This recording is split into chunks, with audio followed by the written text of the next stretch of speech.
ഇവ അഞ്ചും വൃക്കയ്ക്ക് ഭീഷണി. ഇന്ന് ശീലം മാറ്റുക. Hi everyone, welcome back. വൃക്കകൾ ശരീരത്തിൽ വഹിക്കുന്ന പങ്ക് നിസ്സാരമല്ല.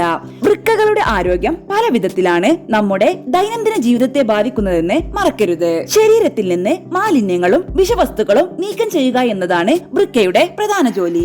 എന്നിരുന്നാലും നിങ്ങളുടെ ചില ഭക്ഷണശീലങ്ങൾ നിങ്ങളുടെ വൃക്കകളെ തകരാറിലാക്കും. ഇവയിൽ ചില പാനീയങ്ങളും ഉൾപ്പെടുന്നു.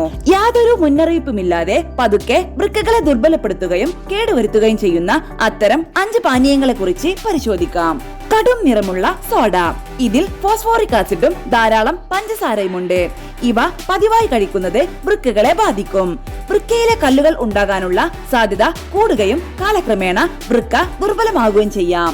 പാക്ക് ചെയ്തവ. യഥാർത്ഥ പഴങ്ങളെ അപേക്ഷിച്ച് പാക്ക് ചെയ്ത പഴപാനീയങ്ങളിൽ കൂടുതൽ പഞ്ചസാരയും പ്രിസർവേറ്റീവുകളും ഉണ്ട്. അവ രക്തസമ്മർദ്ദവും ഇൻസുലിൻ അളവും കൂട്ടും. ഇത് വൃക്കകൾക്ക് ദോഷകരമാണ്. മദ്യം ശരീരത്തെ നിർജ്ജലീകരണം ചെയ്യുകയും രക്തസമ്മർദ്ദം വർദ്ധിപ്പിക്കുകയും ചെയ്യുന്നു. അമിതമായി മദ്യപിക്കുന്നത് നിങ്ങളുടെ വൃക്കകളിൽ സമ്മർദ്ദം ചെലുത്തുകയും വിഷവസ്തുക്കളെ ഫിൽട്ടർ ചെയ്യാനുള്ള അവയുടെ കഴിവ് കുറയ്ക്കുകയും ചെയ്യും. എനർജി ഡ്രിങ്കുകൾ. എനർജി ഡ്രിങ്കുകളിൽ ഉയർന്ന അളവിൽ കഫീൻ, കൃത്രിമ അഡിറ്റീവുകൾ, പഞ്ചസാര എന്നിവ അടങ്ങിയിട്ടുണ്ട്. ഇവ വൃക്കകൾക്ക് കൂടുതൽ ജോലിഭാരം വരുത്തുകയും രക്തയോട്ടം കുറയ്ക്കുകയും നിർജ്ജലീകരണ സാധ്യത കൂട്ടുകയും ചെയ്യും. വ്യായാമമില്ലെങ്കിൽ. നിങ്ങൾ തീവ്രമായ വ്യായാമം ചെയ്യുന്നില്ലെങ്കിൽ സ്പോർട്സ് പാനീയങ്ങൾ ഒഴിവാക്കുന്നതാണ് നല്ലത്. സോഡിയം, പഞ്ചസാര, ഡൈകൾ എന്നിവ ഉയർന്ന അളവിൽ അടങ്ങിയിട്ടുണ്ട്. ഇത് വൃക്കകളെ ബാധിക്കും.